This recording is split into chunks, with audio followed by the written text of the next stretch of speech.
연고대 가기는 더 쉬워지는 이런 시기가 된 겁니다. 의대를 가기 위해서는 이 지역인재라는 게 새롭게 생겼습니다. 의대는 몇 개 있냐면요. 전국에 40개 있습니다. 40개. 그중에 충남대는 절반 정도 하는 겁니다. 의치, 한수, 약, 서울대 이렇게 가지고 6개에 진학을 하게 되면 대한민국에서 만등 안에 드는 그런 성적이다라고 보시면 됩니다. 먼저 의학계열 중심으로 먼저 말씀을 올리고, 그리고 의학계열을 준비하다 보면 의대 밑에 요새는 의대 밑에 치대가 있습니다. 이게 전에는 이게 이렇게 겹치는 부분이 있었습니다. 예를 들어 연대, 지금도 이제 연대 치대 정도는 약간 겹치는데 요즘은 이제 겹친다라고 하면 거의 끝에 끝나고 이어서 치대입니다.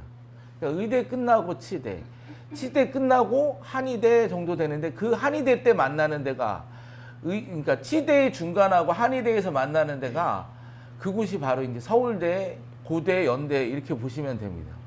근데 지금 이제 이 자리에 만약에 이제 저학년 학생들이 있다면, 특히 이제 고등학교 1학년 이하의 학생들이 있다면 의대, 치대, 한의대 다음에 이제 뭐가 생겼냐면 약대가 생겼습니다. 그 약대가 생겨서 사실은 의치, 한, 약, 그 다음에 수 이런 순서대로 이렇게 가지 않을까 이런 생각이 들고요. 그리고 그러다 보면 서울대나 연고대 가기는 더 쉬워지는 이런 시기가 된 겁니다. 그러니까 지금 이제 하시는 그 진학하시는 분들이나 이런 분들은 그냥 거저 하시는 겁니다. 거저. 저는 이제 제 교직 23년을 있었는데 지금으로부터 한 12, 3년 전만 해도 무슨 일이 벌어졌냐면 의대 중에서 지금은 3,000명 정도 선발하는 의대가 1,300명으로 주는 시기가 있었습니다.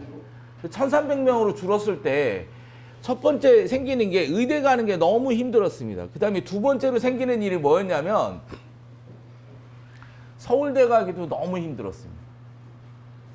그러니까 그만큼 인원이 줄었기 때문에 그 친구들이 의대를 안 가고 밑에 있는 서울대로 내려오다 보니까 서울대 가기도 힘들고 고대 가기도 힘들고 연대 가기도 힘들고, 그런 쉽게 말해서 아수라장이 되어버렸습니다. 근데 지금 그 인원이 의대에서부터 1,600명이 다시 복원이 되면서부터 의학계열 가는 게 엄청 쉬워졌습니다. 게다가 서울대 가는 건 더 쉬워졌습니다. 그리고 고대 가는 것도 더 쉬워졌습니다.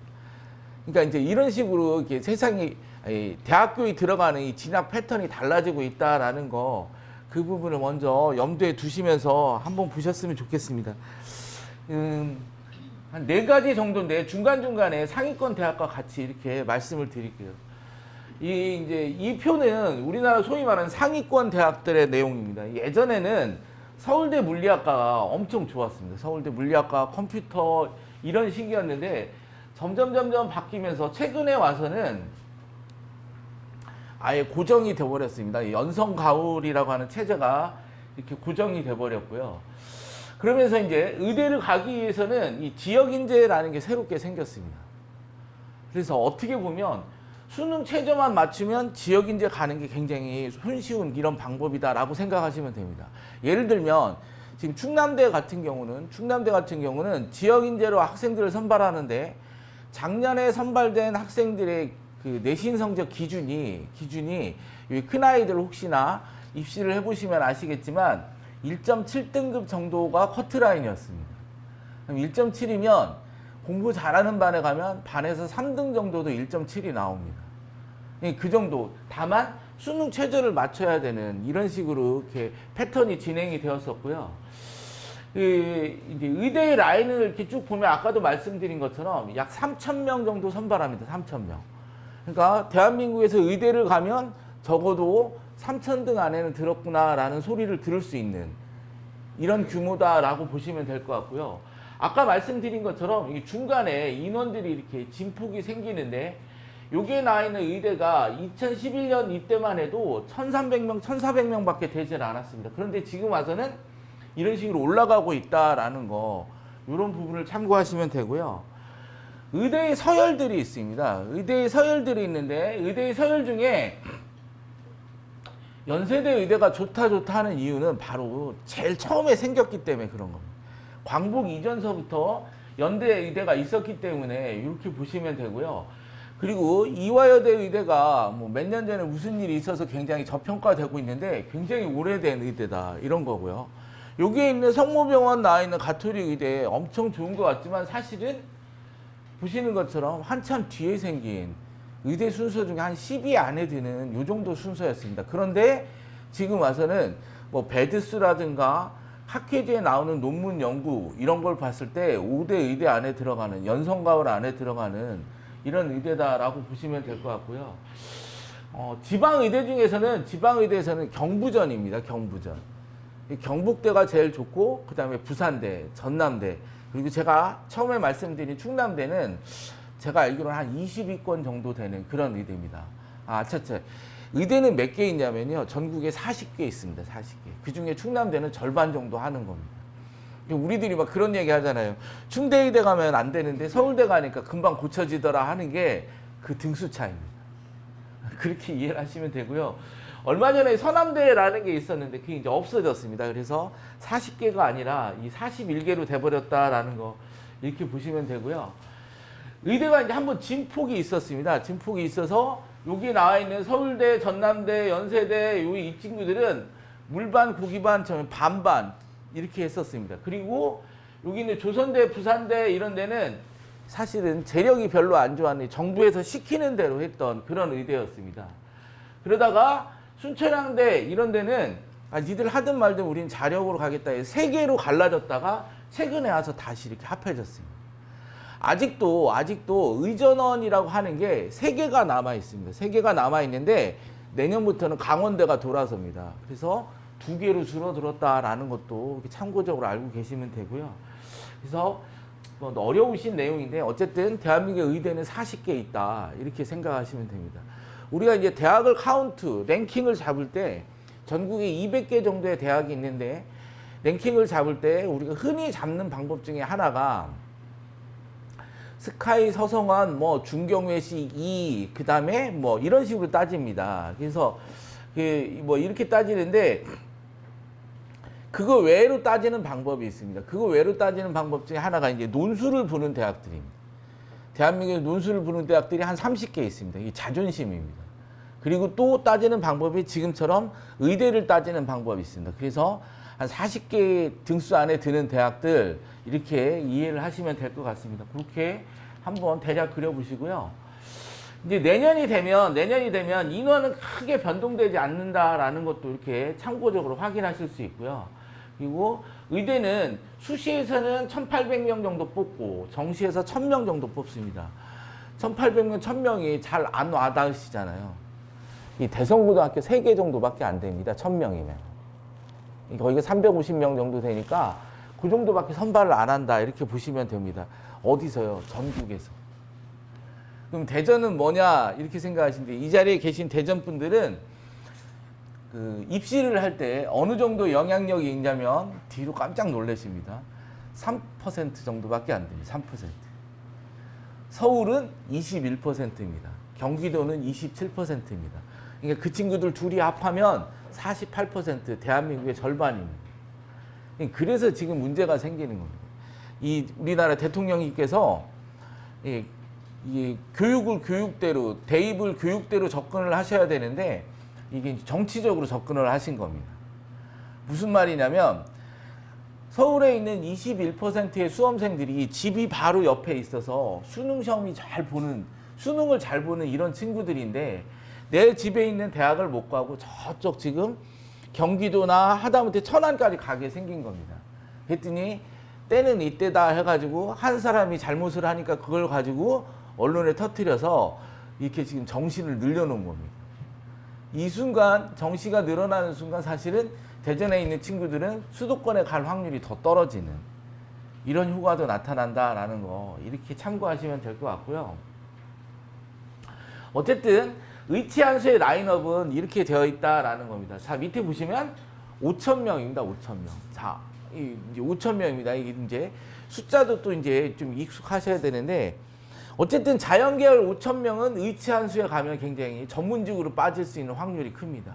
제가 알기로는 대부분의 대학들이 저기에 나와 있는 대부분의 대학들 저 대학들이 그 전문직, 즉 말해서 의사고시나 수의사고시나 뭐 이런 거를 봤을 때 떨어지는 아이들이 거의 없습니다. 의대, 하다못해 을지대 의대도 보면은 항상 100% 통과합니다.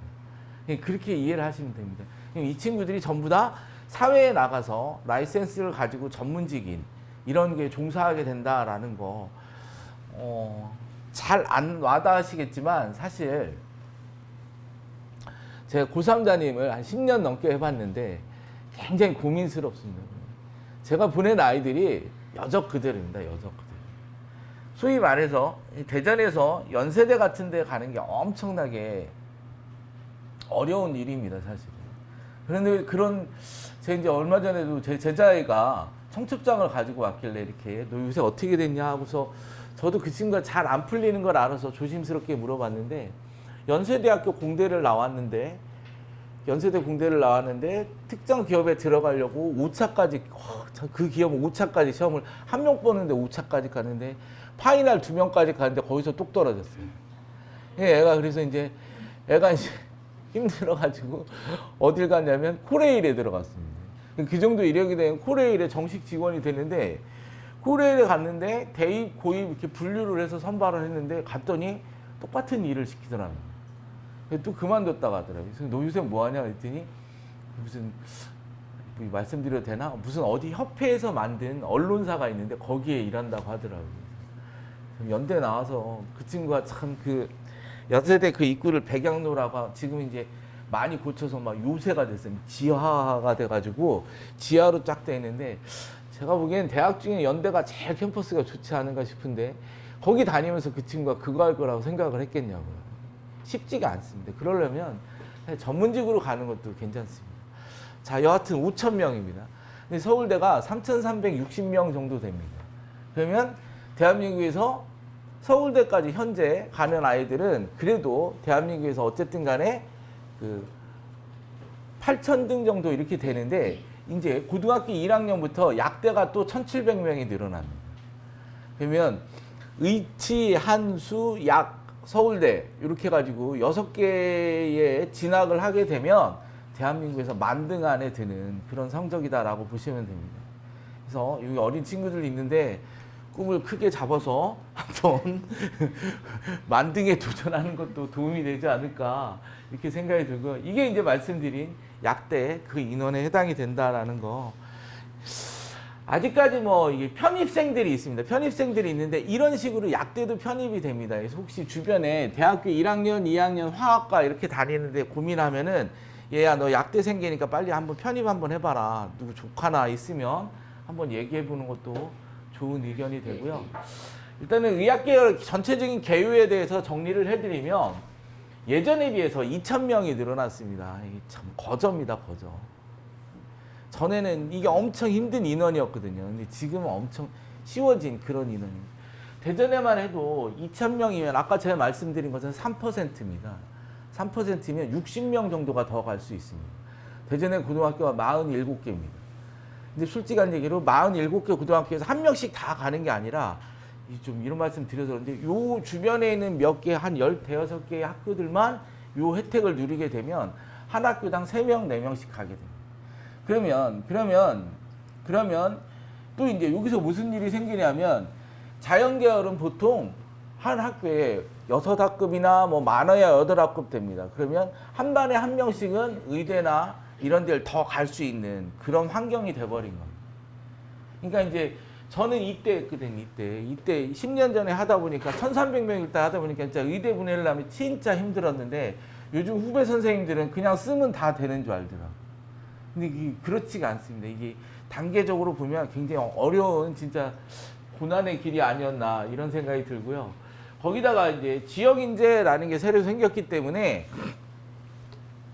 주변에서 이 지역에서 대전 지역에서 가려면 지역인재를 고려하는 것도 하나의 방법이 됩니다. 그리고 그다음에 최상위권은 이제 순위가 바뀌었습니다. 의학 계열이 먼저고 그다음에 서울대로 넘어간다라는 거 그렇게 판단을 하시면 될 것 같습니다. 그다음에 이제 실체입니다. 의대를 가려면 아까도 말씀드린 이런 부분인데 낮은 의대도 있습니다. 그래서 순위상으로 낮은 의대 그리고 요게 보시면은 경상대 G라고 돼 있는데 지역 인재는 이렇게 늘어집니다. 여기까지.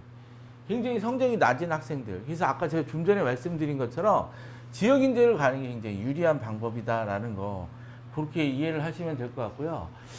그리고 또 이제 이 부분도 마찬가지입니다. 이제 점수대로 끊으면은 이런 식으로 형성이 된다라는 건데 우리가 뭐 연세대가 어느 정도 위치가 좋은지는 이걸 보시면 알 수가 있습니다. 앞에만 다 몰려 있다라는 거 그렇게 판단하시면 되고요. 그리고 이제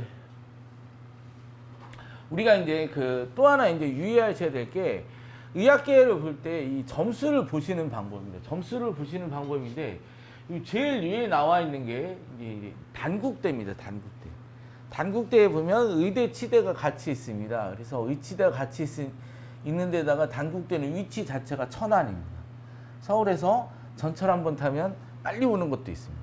근데 그 전철을 이렇게 타고 오실 때 이렇게 달릴 수 있는 이 단국대를 보면 여기 보시면 나오는데 의대의 커트라인이 1.7입니다. 그리고 얘가 평균이 커트라인의 평균이 1.7입니다. 평균이 1.7. 제가 여기를 작년에 합격을 시킨 아이가 있었는데 걔가 1.98인데도 붙었습니다. 아까 말씀드린 1.98이면 반에서 3등에도 갈 수 있는 성적. 이렇게 보시면 되고요. 그리고 요 밑에 있는 치대도 2.57이라고 되어 있는데 제가 보니까 4.3등급까지도 붙었더라고요. 근데 의치에 대한 근데 이 DKU 전형이라는 게 단국대 전형이라는 게 이 종합 전형입니다. 종합 전형. 종합 전형이기 때문에 사실 비교과라든가 이런 것만 체계적으로 잘 받고 적당한 내신에 물론 이제 수능이 있습니다. 수능만 맞추면 합격할 수 있는 이런 구조다라는 거고요. 요 밑에 보시는 거는 이제 아주대입니다. 아주대. 아주대인데 이것도 참 우리가 한번 볼만하죠. 보면은 아주대는 최고가 1.24지만 평균이 2.07입니다. 어저께 이제 사실 아주대 발표를 했는데 내신만 좋다고 붙는 건 아니더라고요. 그래서 비교과도 굉장히 중요한 것 같습니다. 2.7등급이 대학을 갈 때는 그런 영향도 있다라는 거 참고적으로 보시면 되고요. 또 이 경희대도 마찬가지예요. 밑에가 이제 경희대인데 보시는 것처럼 2등급도 갑니다. 근데 이 동그라미 이렇게 돼 있으면 4등급 때까지 또 동그라미가 나와 있습니다. 여기까지 또 아이들이 붙을 수 있다라는 거. 그래서 이런 입시 결과를 봤을 때는 이게 이제 전형이 무슨 전형이라는 게 중요한데 이 전형은 이런 게 전형입니다. 전형은 뭐가 전형이냐면 이 쉽게 얘기해서 도로라고 생각하시면 됩니다. 다리라고 생각하시면 되고 길이라고 생각하시면 됩니다. 우리가 예를 들어서 뭐 어디를 갈까요? 이 서대전 사거리 세이백화점을 가려면 어떻게 가야 되나요? 이 아래 내려가서 차로 갈 수도 있고, 그다음에 걸어서 갈 수도 있고, 또 하다못해 심심풀이 삼아서 오령역에 타서 서대전 사거리에서 내려서 걸어서 갈 수도 있잖아요. 그러니까 이게 전형입니다. 이 전형이 어느 정도 중요하냐라는 거예요. 전형이 이 방법입니다. 우리가 이제 전형을 준비한다라는 게 이 방법을 준비하는 겁니다. 근데 이 친구들을 이렇게 세 개를 봤을 때 보면 이 전형들이 하나같이 종합 전형이라고 하는 겁니다. 그래서 교과도 있지만 비교과도 같이 함께 준비를 해야 된다는 거 좀 이따 이제 제가 또 보여드릴 텐데 이런 식으로 한번 실체에 대해서 접근을 해야 되고요. 그리고 이거는 이제 또 의학 계열에 대한 나와 있는 내용인데 이런 겁니다. 우리가 생각할 때 보면 교과 전형이라고 하는 숫자만 따지는 전형이 굉장히 높고 그다음에 종합 전형 지금 조금 전에 보신 게 종합 전형인데 이건 성적이 굉장히 낮을 거라고 생각하는데 수도권은 그렇습니다. 수도권은. 근데 지역으로 내려오면 그게 반대가 됩니다. 여기 이제 충남대도 보면은 이 프리즘이라고 하는 게 종합 전형인데 이 전형이 더 높습니다.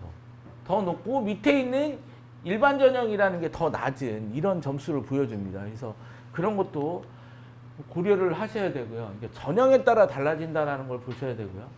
그리고 지역인재라는 게 특히 이제 대전처럼 지역인재가 있다면 지역인재를 뭐 이제 고3 정도가 되면 보험이라고 하는데 보험사바 하나씩 써놓는 것도 커다란 도움이 된다라는 거 그렇게 이해를 하시면 될 것 같습니다. 그리고 아까도 말씀드린 것처럼 의대랑 치대랑도 접점이 별로 안 생깁니다. 연대 치대 외에는 안 생깁니다. 그리고 의대랑 경희대는 더더욱 안 생깁니다. 경희대 한의대는 더더욱 안 생깁니다. 그런데 그럼에도 불구하고 경희대, 한의대에 가는 학생들 굉장히 점수가 하이인 애들이 있습니다. 굉장히 점수가 높은 친구들이 있는데 그 친구들은 제가 볼 때는 할아버지도 한의사고 아버지도 한의사고 이런 경우입니다. 그런 경우를 제외하고는 이렇게 접점이 별로 안 생긴다라는 거 이렇게 이해를 하시면 될 것 같고요. 어쨌든 의학계를 볼 때는 그러니까 이제 전형을 잘 보시면은 전형을 선택하시게 되면 내가 가진 게 좀 없어도 좋은 대학을 갈 수도 있고 또 내가 이 균형상으로 봤을 때 비교과를 많이 하면 종합전형으로 가서도 의외로 좋은 결과를 찾아낼 수도 있다라는 거 이렇게 준비를 하시면 될 것 같고요. 이거는 뭐 내년도에 나와 있는 이런 패턴인데 이거는 뭐 당장은 아니신 것 같으네요. 그래서 그렇게 넘어가겠습니다. 그리고 또 우리가 이제 의대를 갈 때 주로 이제 이 똑같이 지금 전형 말씀을 드리는 건데 정시로 가야 되느냐 수시로 가야 되느냐 하는데 이게 이제 해마다 이제 수능 시험이 끝나고 나면 교육청에서 점수를 뿌려줍니다. 점수를 뿌려줄 때 나오는 겁니다. 근데 여기 보시는 것처럼 충남대를 가려면 0.8% 정도 들어야 됩니다. 대전에서 0.8% 안에 들어야 돼요. 대전에서요, 대전. 그러면 이때의 기준이 어떻게 되냐면 대전에서 0.8%인데 그것도 수학 어려운 가형과 과탐 두 개를 다 했을 때 1% 그냥 계산해 이렇게 1%라고 하죠. 1%에 해당이 됩니다. 그러면 이제 숫자에 아직 둔감하실 텐데 숫자를 보시면 현재 대전시에서 수능을 본 친구들이 16,000명 정도 됩니다. 대전에서. 그렇게 돼서 거기에 1%면은 160명인 것 같은데 문과 이과 나누면 사실 또 갈립니다. 거기다가 이제 아까도 말씀드린 것처럼 수학 가형의 과탐 이렇게 따지면 약 6,000명 정도 됩니다. 6,000명 정도 되는데 충남대 의대를 가려면 최소한 60등 안에는 들어야 됩니다. 이해되시죠? 근데 그렇게 보시면 돼요. 그럼 60등 아닌데 아까 제 대전시내 고등학교가 47개라고 했잖아요. 그러니까 각 학교에 한 명 가면 많이 가는 거다. 이렇게 보시면 될 것 같아요. 그러니까 정시는 그만큼 어렵다라는 거 그렇게 판단을 하시면 되고요. 이 비율을 말씀드리는 겁니다. 그래서 수시로 가는 게 바람직하다 이렇게 보시면 되고요. 이게 이제 수시입니다. 이제 이번에 나이는 이런 재학생 기준으로만 한번 따져본 겁니다. 재학생 기준으로 현재 대학교 1학년에 간 친구들이 대학교 1학년에 올라가 있는 친구들이 그 당시에 이제 대성고, 대신고, 외고, 동신고하고 요거 빼고 대전시내 일반계 고등학교와 자공고를 전부 다 정원이 14,570명이었습니다. 14,570명이었는데 현재 고등학교 2학년들은 12,000명이고 현재 고등학교 3학년들은 12,000명이고 2학년들은 10,000명 조금 넘습니다. 그런데다가 지금 고등학교 1학년 학생들은 1,900명 정도 되고요. 지금 중3 학생들은 1,400명 정도 됩니다. 10,000명이라고 생각하시면 됩니다. 그러니까 4,000명이 날아가 버린 없어진 그러니까 우리가 인원이 줄었다고 하는 게 그걸로 판단하시면 되는데 이 친구들이 이제 특목 자사고까지 해서 15,000명 정도 했는데 그때 대전시 충남대 의대 지역인재 커트라인이 1.7이었습니다. 그러면 이 인원이 여기서 2,500명 정도 줄었으니까 자 1.7이 예를 들어 1.7이 15,600명일 때 500등이었다고 하자고요. 1.7이. 근데 충남대 정원은 안 줄었잖아요. 그대로 있으니까 그냥 500등이 가야 되죠. 근데 15,000명이 아니라 이제 몇 명으로 줄은 거예요? 13,000명으로 줄었으니까 성적은 어떻게 되겠어요? 올라가요? 더 떨어져요?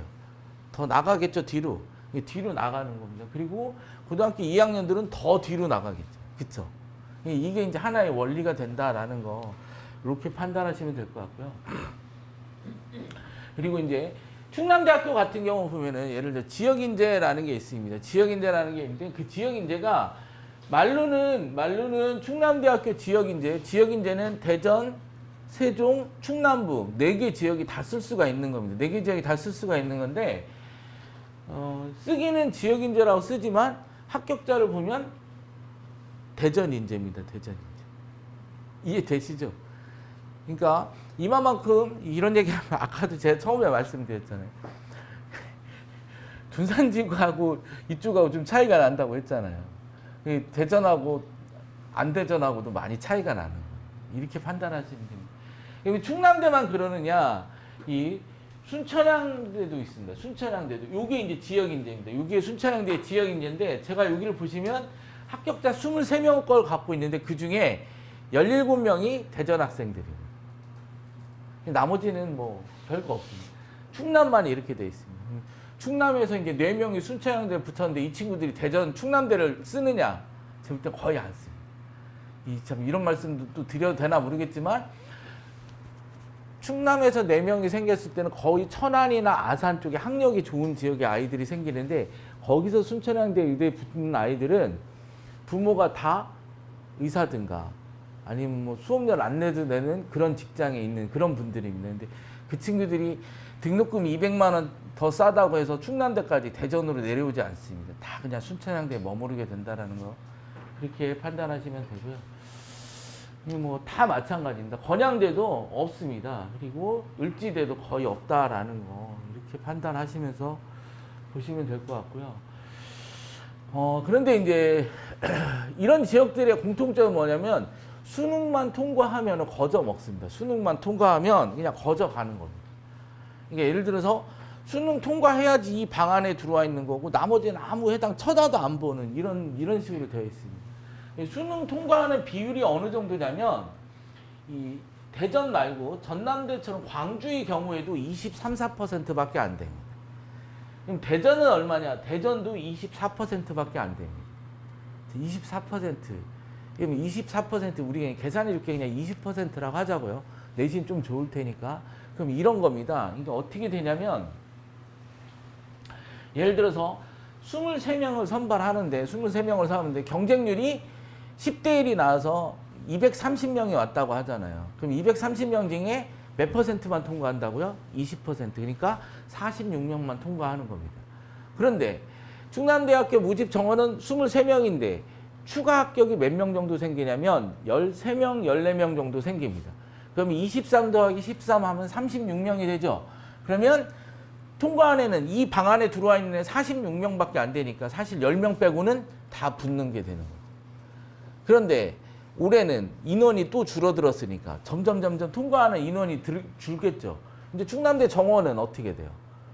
구멍도 작아지는 구멍은 그대로 있는 거죠. 충남대 정원은 그대로 있는 거니까 인원이 줄을 때가 사실은 대학 가는 데는 더 좋은 케이스. 내 것만 잘 챙기고 있으면 그렇게 이해를 하시면 될 것 같습니다. 자, 이렇게 보시고요. 그럼 이게 이제 대전만 그러느냐? 대전만 그런 게 아닙니다. 이게 전국적으로 다 마찬가지입니다.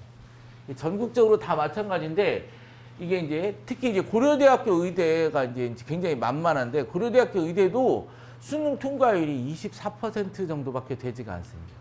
여기에 보면 수능 충족률이 29, 뭐 58, 56 이렇게 되어 있는데 이게 뭐냐면 배수를 끊어냈을 때 인원이 이렇게 된다라는 겁니다. 배수를 끊어냈을 때 인원이 이렇게 되는 건데 이게 다시 이제 이걸로 이렇게 보시면 이렇게 됩니다. 고대 의대가 이렇게 선발을 하는데 실제로 충족은 이렇게 되지만 전체를 봤을 때 이 충족률은 28.7% 정도밖에 안 됩니다.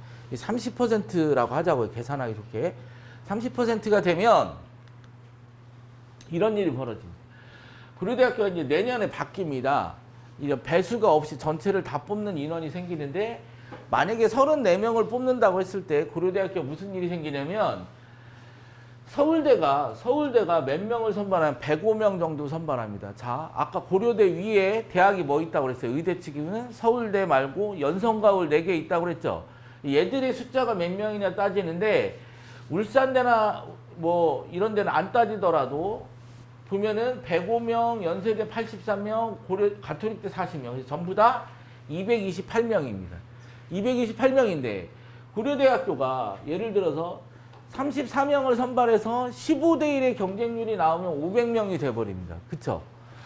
이게 이제 15대 1이 나오면 500명 정도가 되는데 500명이 되는데 이때 수능 통과율이 아까 30%라고 했잖아요. 30%니까 114명, 아니 150명 정도가 될 거 아니에요. 500명이니까. 근데 앞에서 228명이 좋은 대학으로 다 빠져나니까 이 중에 절반만 따지면 114명이고 또 고려대 정원이 34명이고 그러니까 수능 최저만 맞추면 그냥 가는 이 상위권 대학은 이렇다라는 겁니다. 그래서 아까 이제 의대를 제가 이제 세 가지로 지금 얘기합니다. 단국대나 아주대나 경희대처럼 비교과도 반드시 있어야 되는 의대가 있는가 하면 근데 그 의대들은 내신 성적이 별로 안 좋아도 된다라는 거 우리 아까 확인하셨잖아요. 그 다음에 이런 최상위권 대학에는 반드시 수능을 통과해야 된다라는 전제가 따른다라는 거 이렇게 고려를 하셔야 되고 반면에 그 정도의 수능은 아니지만 적당한 수능을 통과해야 되는 게 바로 지역인재에 있다라는 거 이게 세 가지 정도로 이해를 하시면 될 것 같습니다. 되셨죠? 그러면 그렇게 하시고 뒤에를 또 보시면 실제로 저런 일 때문에 이렇게 정시로도 2월이 많이 된다라는 뭐 이 화면인데 이건 어려운 거니까 다음에 말씀을 드리고요. 그리고 이제 이거는 이런 겁니다. 이제 건양대의 경우인데 이게 이제 이런 내용입니다. 뭐냐면 지역 인재를 이렇게 봤을 때 보면 이게 이제 우리 빼자고요. 건양대 일반이 아니니까 우리 지역으로 쓸 거니까 1에서 1.25등급까지는 이 합격률이 이렇게 높고 수능 통과율도 이렇게 높다라는 겁니다. 그 다음에 1에서 1.5까지 또 요 정도가 되고 이렇게 계속 된다라는 거죠. 근데 사실은 뒤로 빠지면 빠질수록 아이들이 수능도 통과할 확률이 떨어지는 이런 것들도 확인할 수 있습니다. 그래서 사실은 이 화면을 보시면은 의대를 가려면 사실은 내신도 잘해야 되고 수능도 잘해야 된다라는 거 이런 것도 판단하실 수 있습니다. 근데 그렇게 높은 편 아니고요. 요거는 이제 이런 겁니다. 이제 보면은 대전 시내 고등학교 중에 이 수능을 통과하는 인원을 나타낸 겁니다. 자, 뭐냐면 실제로 요번 수능에서도 이 6,000명 정도가 수학하고 과학을 이렇게 적당히 맞춰서 갔습니다. 6,000명 정도가. 그런데 실제로 모든 걸 충족한 재학생들만 따지면은 4,400명이 재작년 기준이고 작년에는 3,900명으로 줄어듭니다. 그럼 이제 아까도 제가 말씀드린 것처럼 재작년에는 4,400명이었고 작년에는 3,900명입니다. 그 중에 충남대를 갈 수 있는 수능을 맞추는 애들이 얼마 정도 나오냐면 3.2% 정도 나옵니다. 그러면 4,000명일 때 3.2면은 126명입니다. 126명만 충남대를 갈 수 있는 조건을 맞추게 되는 셈이죠. 근데 그 126명이 다 충남대를 쓰느냐면 그렇진 않고 절반 정도만 충남대를 씁니다. 그러니까 어떻게 보면 이 지역에서 의대 간다는 게 그렇게 어렵지 않은 겁니다. 이 등급만 맞추면 되는 거고. 근데 이제 학교별로 이게 나와 있는 겁니다. A, B, C, D가 학교입니다. 근데 이 학교 A가 바로 옆에 있는 대성고등학교. 그 학교는 1.7, 그러니까 17명 정도가 수능을 맞춘다라는 정도로 이렇게 고등학교 학력 차이가 이렇게 심합니다. 특히 여기를 이렇게 보시면 HI, JK, LLM 여기 보면은 전부 다 제로입니다. 아까 제가 말씀드렸잖아요. 대전 시내 고등학교가 47개가 있어도 전혀 해당 없는 학교들도 굉장히 많다라는 겁니다. 사실 이 학교는 의대가 뭔지 그냥 TV에서만 보고 화면으로만 보지 실제로 보내는 아이들이 하나도 없습니다. 그럼 이 학교에는 그럼 1.5등급, 1.2등급, 1.3등급이 없느냐? 있습니다. 있음에도 불구하고 그 친구들이 못 가는 이유는 수능 때문에 그래요. 그러니까 그런 친구들은 미리미리 준비를 해서 비교과를 가지고 가면 사실은 타대학에 갈 수가 있어요. 저희 학원에 이번에 여기 대전 시내 아주 구심권에 있는 학교입니다. 쉽게 해서 보문산 근처에 있는 학교인데 거기에 있는 친구인데 그 친구가 건양대 의대에 붙었습니다. 건양대 의대에 붙었는데 수능 최저가 없는 그런 의대에 붙었는데 거기가 5명을 뽑는데 제가 물어보니까 대전 아이들이 2명 됐답니다. 그 중에 1명이 그 친구입니다. 예, 그렇게 가는 방법도 있습니다. 수능 하나도 안 하고. 그 친구는 지금 제가 알기로는 순천향 의대도 지금 1단계가 통과해서 엊그저께 면접을 보고 왔습니다. 그러니까 뭐 여기쯤 되면 다시 이제 하나의 방법인데 요 만약에 요 근처 이 목동 뭐 목양마을 이런 근처의 아파트에 사신다면 한번 생각을 해보셔야 됩니다. 아이들 중고등학교를 선택을 할 때 과연 둔산동으로 보내서 경쟁을 하느냐 그러느니 차라리 외곽에서 내신을 잘 받으면서 비교과를 시켜서 그런 대학을 노려보는 것도 하나의 방법입니다. 대표적으로 제가 알기로는 여기 충남여고 말고 호수동여고도 좋습니다. 올해 호수동여고에 보면은 그 문과이과 아이들이 다 좋더라고요. 문과의 중에 하나는 걔는 수능 6점 틀렸더라고요. 6점.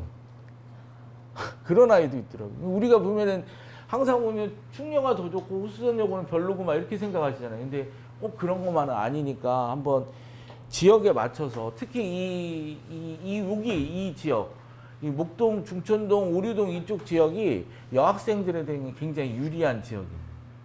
이 둔산동 안에 가면은 그 여학교가 만만치가 않습니다. 둔산여고 가면은 과떨이, 영떨이들이 있습니다. 과고 떨어진 애, 영재고 떨어진 애들이 같이 있습니다. 날로 다닙니다, 걔들. 그래서 둔산여고 말고 만영구나 둔원구가 굉장히 높아졌습니다. 둔원구 아이도 저희 학원에 하나 있는데 걔가 둔산여고에 둔원구에 저희 다 있는데 걔들이 다 이번에 서울대 의대가 1단계가 됐습니다. 굳이 이게 좀 애매한 얘기인데 이렇게 달라지는 부분도 있다라는 거. 그래서 학교와 관련된 건데 요 비율 안에만 들어가면은 사실은 지역에 있는 대학 가는 게 굉장히 쉬워진다라는 거 이렇게 이해를 하시면 될 것 같습니다. 아무튼 한번 이렇게 참고해서 보시고요. 그 중에서도 이제 뭐가 중요하냐 이게 제 이제 성적입니다. 성적으로 쭉 나와 있는 건데 좋은 대학을 가려면 좋은 의대를 가려면 수학 성적이 좋아야 됩니다. 이 합불이 달라지는 게 이 수학인데 수학에서 쫙 갈라집니다. 수학에서 이렇게 차이가 난다라는 거 이렇게 보시면 되고요. 이 마찬가지입니다. 지역 인재도 해당이 되고 이 충남대인데 충남대도 보면 국어 같은 건 못 봐도 나머지는 반듯하게 나와야 된다는 거. 보면 여기 제가 보니까 5등급짜리 하나 있대요. 5등급인데 나머지 맞춰서 가는 그런 아이들도 있습니다. 그래서 어려서부터 영수 잘하는 게 도움이 되기는 합니다. 그래서 영수 가. 그런데 이 수능 때 보면 하나를 적고 공부하는 애들은 결과가 많이 안 좋습니다. 4개를 다 하다가 하나 어떻게 실수를 한다든가 이런 거지.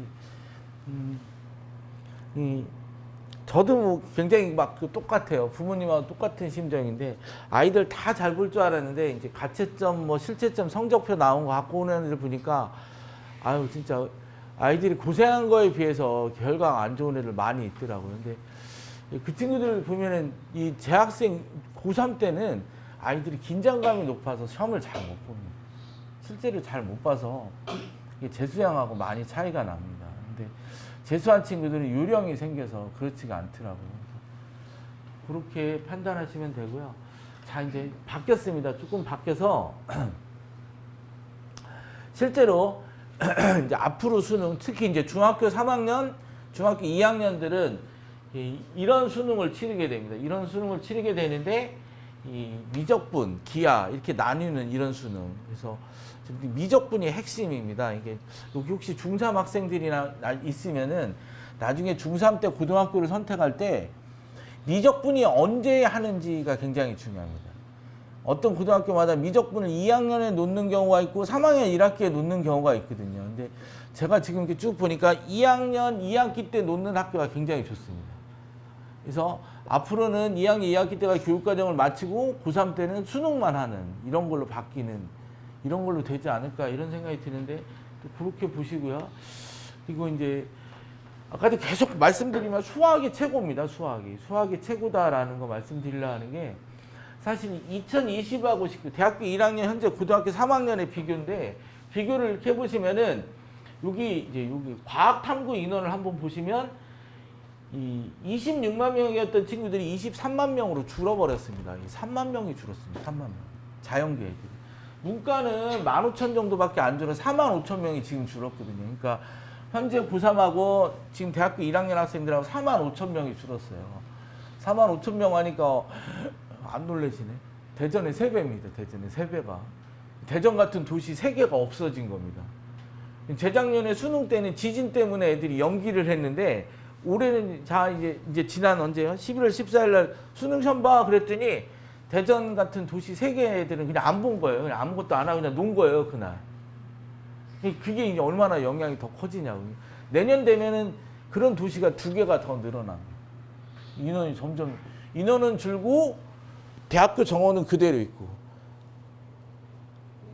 좋은 대학 가려면 공부하면 됩니다. 공부하면.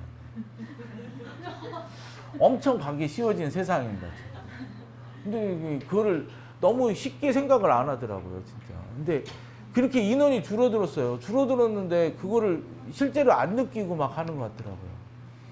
그러니까 이유 없이 그냥 안 보는 겁니다, 걔들이. 그러니까 실제로 걔들은 경쟁이 다 낙오가 될 거 아니에요. 그러니까 그 어느 때부터 대학 가기 좋은 이런 세상이 돼버렸는데, 그래서 근데 그 중에 특이한 거는 근데 또 다른 게 좀 이제 앞뒤가 이제 좀 다른 얘기인데 수학도 3만 명이 줄어야 되잖아요. 수학도 3만 명이 줄어야 되는데 수학 가형은 15,000밖에 안 줍니다.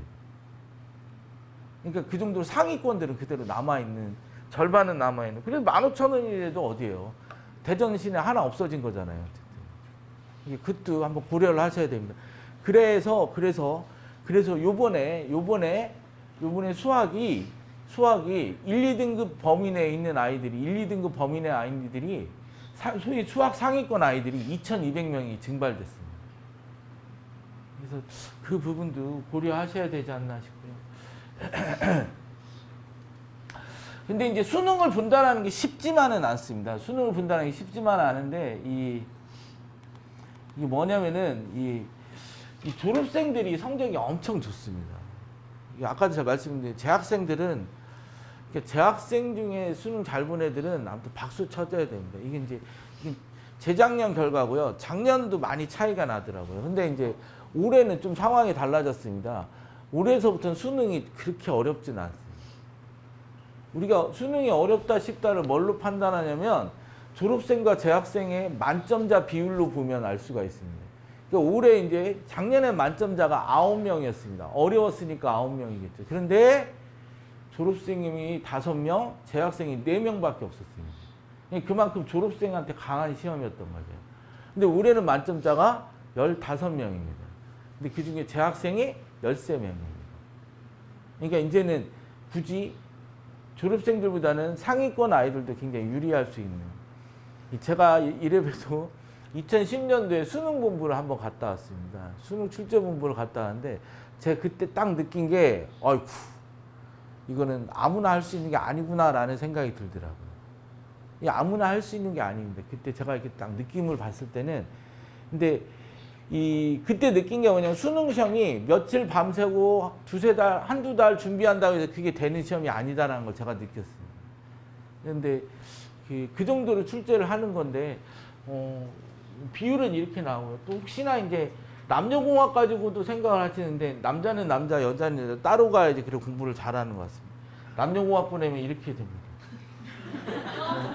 그래서 이제 유성 지역이 다 남녀공학이잖아요. 특히 남자들이 없으니까 이 대성고등학교의 한 3분의 1이 노은 뭐 이쪽 애들입니다. 이 관평동 테크노밸리 애들까지 다 들어오는 이런 구조로 되어 있고요. 그래서 어쨌든 이제 의학 계열에 이제 가기 위한 마지막 전략은 이렇게 판단을 하시면 되고, 수학부터 미리 꽉 쥐고 있으면 공부하는데 여러모로 도움됩니다. 내신은 내신, 수능은 수능 이렇게 도움이 된다라는 거. 이제 제가 이제 마지막으로 이제 의대를 나오는데 이제부터는 이제 비교과가 나옵니다. 근데 이걸 가지고 있으면 또 이런 패턴으로 준비를 하면 스카이는 물론 상위권대 가는 데 굉장히 유리합니다. 그래서 그렇게 보시는데 먼저 이거는 뭐 서울대 일반 전형 이런 차인데 뭐 너무 상위권이니까 하지 말고요. 자, 이거를 이제 한번 보셔야 됩니다. 이제 뭐냐면은 우리가 이제 이 1학년 때 과목들은 등급이 나옵니다. 고등학교 가서 1에서 9등급까지 나옵니다. 2학년 때 과목들도 거의 1에서 9등급이 나옵니다. 근데 달라진 게 하나 있습니다. 뭐가 달라졌냐면, 달라진 게 뭐가 있냐면, 예전에는 2학년 때부터, 고등학교 2학년 때부터 문이과가 나뉘어서 시험을 봅니다. 그런데 지금은 안 그래요. 지금 2학년, 3학년 올라가는 친구들 여기서부터는 문과이과가 갈라지지 않고 문과이과가 공통입니다. 즉 국영수는 공통 베이스입니다. 그러니까 사실 상위권 애들은 등급이 떨어질 확률이 그러니까 줄어든 거죠. 더 유리한 이런 구조로 되어 있습니다. 이해되세요? 무슨 말씀이? 자, 다시 이게 뭐냐면은 200명이 입학을 하면 1학년 때는 다 모수, 우리가 이제 분모라고 해요. 모수라고 하는데 분모가 200명입니다. 다. 그래서 이게 몇 등 했느냐에 따라서 1에서 9등급까지 이렇게 이게 카운트가 됩니다. 근데 2학년 때는 전에는 어떤 일이 있냐면, 자, 문과가 뭐 80명, 이과가 120명 이렇게 나눠져서 모수가 줄어들었었어요. 근데 지금은 이제 지금 현재 2학년들은 이런 게 없습니다. 이런 게 없이 그대로 모수가 얼마예요? 200분의 이렇게 등수가 나옵니다. 단 뭐만 사회하고 과학만 갈립니다. 사회하고 과학만 갈리는데 그게 이 거짓말 할 필요 없어요. 이게 몇십 16단위 정도밖에 되지 않습니다. 고등학교 전체가 보통 몇 단위, 한 140단위 정도를 하는데 1, 2학기 전부 다 통틀어야 16단위, 10% 정도만 조금 떨어질 수가 있습니다. 그러니까 그게 사회과학만 그렇습니다. 그런데 또 중요한 게 3학년이 되면 이제 만약에 여기서 이 120이 나왔으면 이게 또 한 번 또 갈립니다. 투 과목 때문에 60분의 1, 뭐 60분의 1 이렇게 갈렸는데 이게 이 부분이 없어졌습니다. 이 부분이 없어져서 자연계 가면은 이렇게 됩니다. 제가 지금 말씀드리잖아요. 자, 200명이 와서 1학년 때 나 통합과학 했는데 생명과학 1입니다. 생명과학 1을 120명 중에 들어서 1등급 겨우 맞은 거예요. 그럼 얘가 이제 3학년 때 되면은 또 이제 생명과학 2과목으로 나뉘다 보면 이게 50명대로 뚝 떨어집니다. 그러면은 등급 맞기 어렵어요. 얘 3등급이 나와요. 잘못하면. 문제 하나 잘못 틀리면 그냥 3등급 나옵니다. 그럼 얘는 엄청 못 가잖아요. 대학을 못 갈 것 같잖아요. 근데 이게 이제 이 불안 요소가 없어졌습니다. 현재 고등학교 1학년 학생부터는 올라갈 때마다 이게 ABC로만 나옵니다. ABC니까 33.3%까지는 거의 확보가 되는 셈입니다. 그러니까 사과탐에 대한 유불리가 좀 완충이 된 이런 경우인데, 그래서 의대 가는 친구들이 더 늘어납니다. 과학 관련해서. 이해되시죠? 무슨 말씀인지. 그래서 이 패턴을 잘 보셔야 됩니다. 그래서 여북하면 어지간하면 자연계를 가는 것도, 의대를 목표로 자연계를 가는 게 하나의 전략이, 인생의 전략, 대학의 전략이 아니라 인생의 전략이 될 수 있다는 거 이렇게 판단하시면 되고요.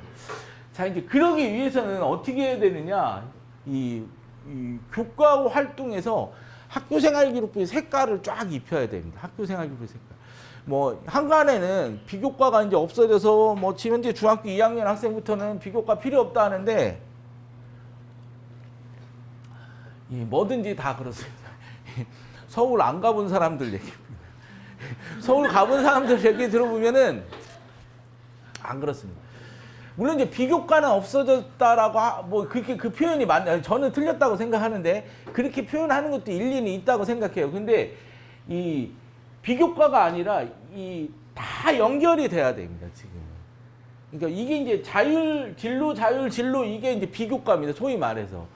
비교과인데 전체 시간표 안에 들어가 있는 이런 거, 전체 시간표 안에 들어가 있는 활동은 여전히 중요합니다. 그리고 이 여전히 중요한 이 활동들이 교과 수업 시간의 활동을 서브를 해주면 엄청 도와집니다. 더 좋아집니다. 예를 들어서 이제 이 친구 이제 2학년 때 뭐를 하냐면 이게 나오나요? 인공치환수를 가지고 노인들에 대해서 연구를 하는 거죠. 이게 진로 활동이고, 또 3학년 자율활동에 와서 정형외과의 뭐의 학회지를 가지고 뭐뭐를 연구하고, 또 3학년 때 진로에 가서 인공관절 전치환술 뭐 이게 앞에 이렇게 뚜껑 하는 거죠. 해보셨어요? 이제 얘는 이제 의대를 가는데 이겁니다. 그래서 인공관절 하는데 관절 연상 뭐 이거에 대해서 쭉 하고, 얘 내용이 이겁니다. 뼈에 대해서 알고 그 다음에 이런 요소가 뭐가 있느냐를 이 과목에서 보여줍니다. 과목에서. 이게 하나 더 가 있나요? 과목에서 보면은 뭐가 되어 있냐면 인공관절을 하는데 화학 시간에 뭐를 배우냐면 고분자 화합물 중에 폴리머라고 하는 게 있습니다. 그래서 그 폴리머를 쓰면 지금 현재 쓰고 있는 티타늄 금속성이니까 폴리머를 쓰면 좀 덜하다 뭐 이걸 얘기하고, 근데 이 무릎을 딱 맞추려면 어떻게 해야 되느냐, 3D 프린팅을 써서 넣으면 된다 이렇게 하는 게 2학년 때까지 내용입니다. 그런데 3학년 때 와서 3D 프린팅 말고 요새 보니까 4D 프린팅이 나온 거예요. 지가 맞추는 이런 겁니다. 이게 뭐냐면은 자가치유 플라스틱이라고 해서 그걸 쓰는 이런 4D 프린팅이 생긴 거예요. 이 자가치유 플라스틱이 뭐냐면 그 뭐 어머니들 부모님들 아시겠네요. 왜 우리 옛날에 터미네이터에 보면은 왜 2탄인가요? 뭐 총알 빵 맞으면은 구멍 났다 다시 그게 그거거든요. 그래서 뭐 이런 걸 하겠다 이렇게 하는 거죠. 그러면서 이 친구는 오류가 있는지 혹시 이 인공관절을 요즘 치료하는 대세가 뭐냐, 줄기세포도 같이 치료하거든요. 줄기세포와의 장단점도 한번 공부했다 뭐 이런 식으로 하는 거죠. 그러니까 수업 시간에는 화학과 관련해서 폴리머를 찾고, 물리 시간에 여기에 나와 있는 그 3D 프린팅, 4D 프린팅을 찾는 거 여기까지 나와 있고, 거기에 대한 심화적인 내용을 이렇게 활동해서 보조를 시키는 이런 방법으로 가는 겁니다. 그래서 이게 이제 사실은 소위 말하는, 굳이 나누자면 얘가 교과, 얘가 비교과가 되는 이런 셈이 되는 거죠. 그래서 이런 식으로 준비를 해야 됩니다. 그러고 나면 그걸 이제 자소서에도 쓸 수가 있습니다. 얘가 이제 나와 있죠. 화학 고분자를 배울 때 조직공학이랑 학문적 호기심, 폴리머를 배우고, 의료용 고분자를 배우고, 그 다음에 여기 물리투에서 충격량, 운동량, 의과학적 해결 과제를 찾고, 그 다음에 4D 프린팅 뭐 어떻게 나오고, 뭐 이런 거죠. 그러면 아이가 이제 공부를 어떻게 하는 거예요? 팍 던져서 이렇게 넓게 확산적으로 하는. 그래서 하나를 배워서 또 하나를 배우고, 얘네는 융합을 시키고, 또 확장도 시키고. 그래서 이 대학에서는 제일 좋아하는 말이 지식의 활용, 지식의 확장, 지식의 융합 이런 겁니다. 그 아이폰 만든 사람이 죽으면서 그랬다잖아요. 이 세상에 더 이상의 발명은 없다. 맞죠? 발명이 어디 있어요? 뭐 갑자기 TV 또 생기나요? 다 뭐예요? 융합 발전이죠. 융합이 존재한다라는 거, 그런 부분인 것 같습니다. 그래서 이렇게 판단을 하시고요. 이게 과목도 융합 이렇게 됐고 하는 거, 이게 이제 자소서 쓰는 방식을 이렇게 쓰는 겁니다. 이제 수준이 높은 친구들은 이제 의대나 의대뿐만 아니라 뭐 기초의학, 생명과학도 마찬가지입니다. 이 학과를 갈 때 이런 거 연구하는 거 특이하잖아요. 감기로 암세포, 감기가 또 사람도 어떻게 하는데 암세포를 죽인다는 게 이 감기 바이러스를 가지고 이렇게 한다라는 거예요. 수업 시간에 보통 발표 주제가 이 정도 됩니다. 이제 저희 오나인데에서 제가 이제 한번 봤습니다. 이거 도대체 어느 정도 했나 했더니 이 형광물질을 가지고 이런 걸 찾는 거죠. 이게 1학년 때 이걸 했더라고요. 생명과학 시간에. 그래서 이제 2학년 때 제가 얘기합니다. 2학년 때 하고 2학년 때에서부터 하나하나 이걸 찾다가 이제 3학년 때 가서 얘가 이제 문제점이 생깁니다. 뭐가 생기냐면 이 친구가 이제 뭐가 문제점이 생기냐면 저기입니다. 화학을 안 합니다. 화학을. 이게 생물하고 지구과학인가 뭘 하더라고, 수능 때문에. 화학을 안 해서 그때 제가 이제 찾아낸 게 이겁니다. 그래서 너 어차피 뇌신경과 한다 보니까 형광물질하고 관련된 거, 이거 이 미세하교 세포를 이렇게 찾아내자. 그래가지고 아무튼 이런 식으로 최근의 내용까지 이렇게 확장하는 이런 방법. 이게 교과 내용이 1학년, 2학년, 3학년 때가 쭉쭉쭉 들어가 있으면 이게 리딩을 하다 보면 사정관들이나 이런 사람들이 야, 얘는 여기에서 뭘 관심이 있구나, 이것까지 연구를 했구나, 기특한데? 하고 성적을 딱 봤는데 등급도 괜찮으면 그래 좋아, 한번 붙자, 면접이나 한번 보자, 이런 식으로 데려오는 겁니다. 이해돼? 그게 이제 학종입니다. 그게 학종. 근데 그런 방법이고요. 이게 많이 있습니다. 우리가 생각을 하면 됩니다. 생각을. 이제 이 학교는 이제 뭐라고 했냐면 한국사 시간에 진로와 관련된, 얘들아 진로와 관련된 그 책 하나 읽고, 아니면 역사적 인물을 조사해라 했더니 한국사에 하면은 조선시대로 들어가면 누가 있어요? 전부 다 허준, 뭐 이재마 이 정도밖에 없잖아요. 조선시대 딱 떠올리면 없잖아요. 근데 사실은 이 정약용도 사실은 그런 책을 씁니다. 이 정약용이 그 유배지에서 보낸 편지라는 거에 보면은 원래 정약용 자체가 어렸을 때 마망가를 알아서 이렇게 이마에 뭐가 있었던 사람이고요. 그리고 자식이 6명이었는데, 아니 자식이 9명이었는데 6명이 죽습니다. 옛날에 많이 죽었다잖아요. 그래서 3명밖에 없습니다. 그래서 근데 정약용이 아시다시피 뭐 합니까? 유배를 많이 다니잖아요. 그래서 유배지에서 걱정돼서 아들에게 그 엄마를 잘 부탁하는 이 편지를 씁니다. 그래서 그때 쓴 게 이제 마가해퉁입니다. 근데 이제 마가해퉁을 했는데 이 사람이 어떻게 했냐면 그냥 한 게 아니라 중국에 있는 거를 전부 다 바꿉니다. 중국에 있는 거를 중국 의서를 그냥 분석만 하는 게 아니라 그걸 더 발전시켜 가지고 그 책을 쓰게 됩니다. 그래서 이제 의학적인 이런 자질이 있는 걸로 이렇게 되는 이런 패턴이고요.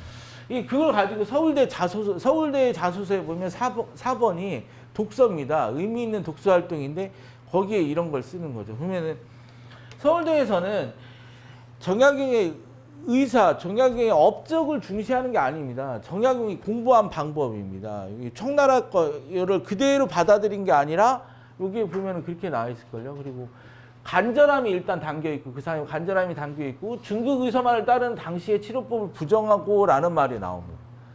서울대에서는 좋아하잖아요. 아니 과연 대한민국 최고인 서울대학교가 이 친구가 우리 대학 나와서 돈 잘 버는 직업, 돈 잘 버는 직장 이런 거 원하지 않잖아요. 얘가 더 공부를 해주고 서울대를 빛내주길 바라는 건데 얘는 이런 걸 배웠으니까 저는 그렇습니다 하는 이런 내용을 쓴 거는 제가 볼 때는 괜찮지 않나 이런 생각이 들어서 이런 걸 준비하는 게 바로 교과 중에 비교과라고 보시면 됩니다. 그래서 제가 볼 때는 아무나 못해요. 이게 해봐야지 할 수 있습니다. 그리고 이 자연계 학생이라면 탐구와 심화 능력이 있어야 됩니다. 탐구할 수 있는 그리고 실험할 수 있는 심화가 아니라 심화 실험을 할 수 있는 능력이 있어야 됩니다. 그러니까 자연계 과목들이 거의 대부분 실험입니다. 실험은 어떻게 하나요? 실험은 제일 처음에 뭐 선행 연구를 해야겠죠. 그 다음에 가설을 세워야겠죠. 그러면서 실험을 진행하는데 오류가 생기면 또 수정을 해야겠죠. 뭐 이런 단계를 잘 알고 있느냐 없느냐 이게 굉장히 중요합니다. 그래서 이런 과정 이렇게 보시고 참 이번에 느낀 건데 참 다르더라고요. 동네가 달라서 그런가. 이거는 이제 제가 이제 부문에 있을 때 주로 했던 방식이 이런 거였습니다. 이게 뭐냐면 이게 파라벤이죠. 이게 파라벤이라고 해서 이게 부모님도 그 샴푸 이렇게 한번 보세요. 샴푸 뒤에 보면 거의 메틸 파라벤, 부틸 파라벤 막 이런 게 있습니다. 그래서 이게 화학 제품에 이게 방부 효과가 있는 건데 방부 효과니까 몸에 안 좋잖아요. 근데 그래서 이 금붕어입니다. 얘들이 금붕어. 얘를 갖다 다 죽이는 거죠. 갖다 집어넣어 가지고 하는 이렇게 되는 건데 그래서 천연 물질 뭐가 없느냐. 그래서 그때 황금인가 뭔가 찾았던 것 같은데 아무튼 굉장히 이런 거였습니다. 이런 거였는데 그래서 안 좋은 거였다 뭐 이런 거였는데 보문에서 이 정도 했는데 와, 이 준산등 넘어가니까 다르더라고요. 얘들 이제 뭐냐면은 왜 여기 옷에 보면 택이 있잖아요. 택에 보면은 이 전지가 아니라 뭐냐면 이게 ADH를 활성화시키는 효소를 집어넣습니다. 그래서 이게 이제 뭐냐면 이런 겁니다. 옷을 입고 이렇게 하고 있는데 예를 들어서 무슨 뭐 포항 지진이라든가 아주 옛날로 삼풍백화점처럼 지진이 된 거죠. 그러면 전화기가 배터리가 다 나갈 거 아니에요. 그러면 이제 구조신호를 못 보내잖아요. 그러면 이게 이제 옷에 여기 탭에 장치가 있는 겁니다. 장치가 있는데 또 거기에 가면 혈액이라든가 땀이 막 나면은 그게 효소 반응을 일으켜서 거기에 조금의 유도 전지가 발생이 됩니다. 그래서 그걸 이렇게 만지면은 여기서 발신 신호가 나서 나를 구조해 줄 수 있다. 뭐 이런 원리입니다. 그래서 저희 집에 와서 제가 이제 저희 애 보고 한번 그랬습니다. 야, 애들은 이 정도다 했더니 그거 괜찮네. 그래서 제가 그랬습니다. 이거 괜찮긴 뭐가 괜찮아? 했더니 왜 괜찮구만 그러더라고. 그래서 아니 여기다 왜 그 활성화시키는 효소 활성화시키는 걸 왜 탭에다 넣어? 요새 건전지 얇은 거 조그마한 거 많은데 초소형 건전지 많은데 그걸 아예 넣어버리면은 피 안 묻혀도 땀 안 묻혀도 발신장치가 나올 거 아니에요. 이해되세요? 무슨 말씀인지? 그거 뭐 하려고 그렇게 한다 했더니 저희 애가 한참 듣더니만 그러네? 또 그러더라고요. 근데 실제로 그렇습니다. 이게 얘는 이제 원리가 좋은 거죠. 이게 원리가 좋은 건데 효소전지를 쓸 수 있다라는데 저 그래서 효소전지 이게 LDH 젖산 이렇게 따져보니까 정말 실제로 연구가 엄청 많이 진행이 됐더라고요. 그래서 아이들 생각에서 이런 게 나옵니다. 그래서 이런 게 사실 비교과에 해당이 된다라는 거고. 자, 이제 아까 이제 말씀드린 그 이제 앞에 아이하고 비슷한 경우인데, 고등학교 물리 이제 그 친구는 물리 2에 그게 나왔었는데 지금 물리 2가 공통과학 물리 1으로 내려가, 이 충격량과 관련된 게 거기로 내려갔습니다. 내려갔는데 이 내용을 읽어보면 뭐 이런 겁니다. 그래서 가해지는 힘이 어떻게 나오고 그리고 이렇게 되는데 이걸 조절하면 됩니다. 그러면 이제 우리가 이제 이 무릎 사이에 있는 연골도 사실은 충격량이잖아요. 충격량을 조절해주는 이런 역할이잖아요. 그러니까 그거를 연구하면 얘는 정형외과로 가는 거고. 이해되시죠? 근데 그런 장치가 여기 척수에도 있답니다. 척수에. 그렇잖아요. 우리가 막 머리 그대로 있으면 막 어지러워서 안 된대요. 근데 그게 완충을 해준답니다. 그래서 이거가 되면 이게 뇌신경과로 가는 거예요. 그래서 똑같은 제재인데도 이렇게 나눌 수 있다라는 거예요. 이런 거 한번 해보셔야 됩니다. 그리고 제가 볼 때는 이 종적이라는 거는 학년간 연계가 되는 겁니다. 1학년 때 2학년 때로 진행이 되는 이런 거고, 횡적은 교과가 활동으로 넘어오고 뭐 자율로 넘어오고 진로로 넘어오고 하는 이런 게 포인트입니다. 이런 게 포인트고, 이거를 심화시킨다라는 거. 그래서 우리가 학년생활기록부나 이렇게 얘기를 하잖아요. 학생생활기록부라고 안 하잖아요. 우리가 학교생활기록부라고 하는 이유는 이겁니다. 아이가 이렇게 융합을 시킬 수 있는지, 이렇게 발전을 시킬 수 있는지 이런 걸 보는 겁니다. 이렇게 생활기록부 자체 기승전결의 답은 발전이 돼야 됩니다. 이렇게 개선되는 걸 찾아내야 되는 거. 그거를 잘 글로 풀어내는 게, 숫자로 풀어내는 건 성적이고 글로 풀어내는 게 비교과 활동, 교과 활동이라고 생각하시면 될 것 같습니다. 그래서 이렇게 할 줄 아셔야 된다는 거에서 1학년이 되면 참 뭐 이게 좀 아쉬운 이야기인데, 그 잘하는 지역, 특히 수도권이나 서울이나 인서울이나 둔산동 쪽에서는 이렇게 시작을 합니다. 그래서 먼저 이 자기가 배울 교과목을 가지고 디자인을 먼저 합니다. 야, 너 만약에 1학년 때 뭐 주제 발표해라, 뭐 하라 그러면 이거 하는 거야. 이거 2학년 때는 이거 하는 거야. 3학년 때는 이거 하는 거야. 딱딱딱딱 정합니다. 그래서 이런 것들을 미리미리 해야 된다라는 거, 그렇게 이해를 하시면 되고요. 만약에 이제 이후의 전략은 제 생각에는 이렇습니다. 그래서 만약에 이제 혹시나 의대를 가게 된다면 어떤 전임이 어떤 진료 과목을 선택할 건지 그런 것도 정하셔야 됩니다. 아까 왜 우리 정형외과랑 뇌신경과 이게 보셨잖아요. 뇌가 가는 거 이쪽에, 이걸 먼저 정해야지 거리를 찾아낼 수가 있습니다. 그래서 특히 이제 요즘에서 이제 가장 찾기 쉬운 게 사실은 신경정신과입니다. 특히 치매하고 관련된 게 언론에 많이 뜨잖아요. 자, 그리고 일반고, 자사고, 뭐 특목고 이런 것들이 있는데 이거는 뭐 다음 얘기고요. 그리고 내가 어느 대학, 어느 고등학교를 가서 뭐를 주력을 할 건지 이런 것도 고려를 하셔야 됩니다. 그래서 내신을 선택할 건지 학종을 선택할 건지도 한번 고려를 해보셔야 되고, 그다음에 우리는 내신이 제일 중요합니다. 사실 내신이 51, 52, 53 이렇게 중요하고 나머지가 이제 그 사이드인데, 이 교내 경쟁에서도 잘 이겨낼 수 있는 이런 방법이 있어야 된다라는 거고, 학생들이 제가 이렇게 보면은 그 주변의 영향을 많이 받습니다. 그러니까 어머니들은 아유 우리 애 뭐 학원도 보내고 뭐도 시키고 뭐도 시키는데 왜 이러냐 이렇게 하시지만 주변 환경에 영향을 많이 받습니다. 그 부분도 한번 보셔야 되지 않나 싶고요. 그래서 뭐 이거는 저희 학원 거네요. 저희 학원도 영어로 울이라고 치셔야 됩니다. 그래서 이름 울이라고 이렇게 치시면은 나와 있으니까 한번 보시고, 이거는 하는 내용인데, 저는 제 생각에는 이 포인트는 이런 거 아닌가 싶습니다. 그래서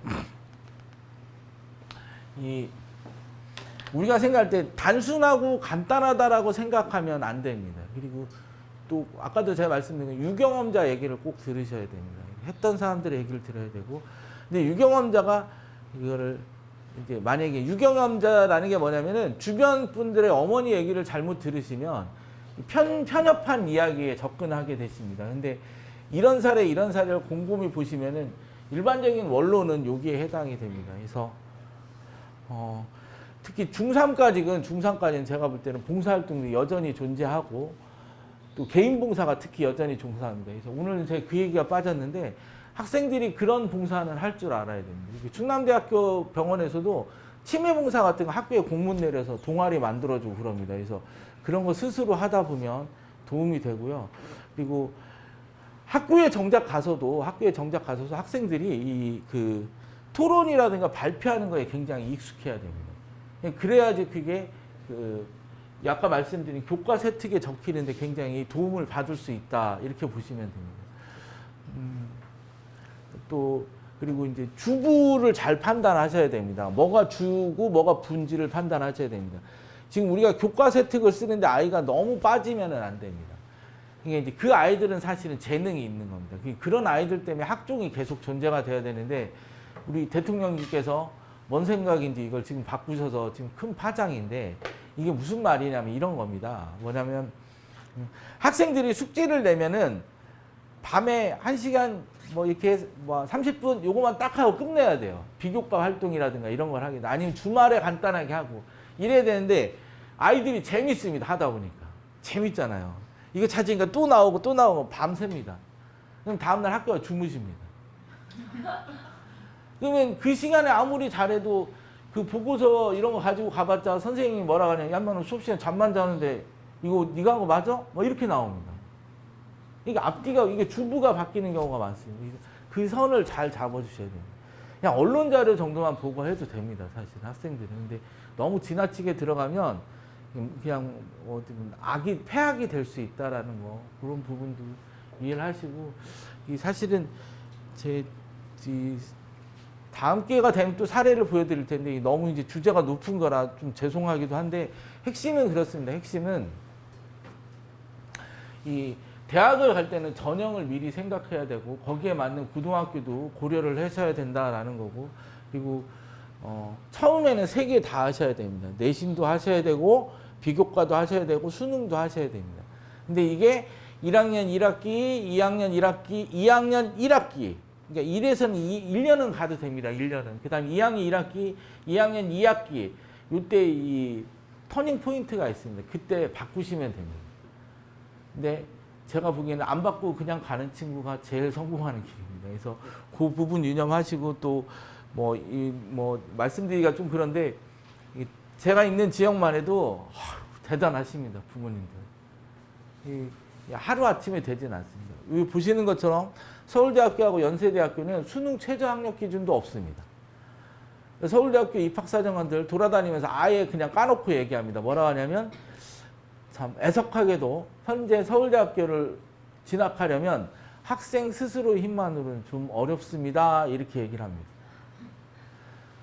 부모님도 도와주셔야지만 학교의 도움도 굉장히 있어야 된다는 거죠. 그래서 그런 부분 좀 참고하시면서 앞으로 좋은 결과 있으시길 바라겠습니다. 예, 고맙습니다.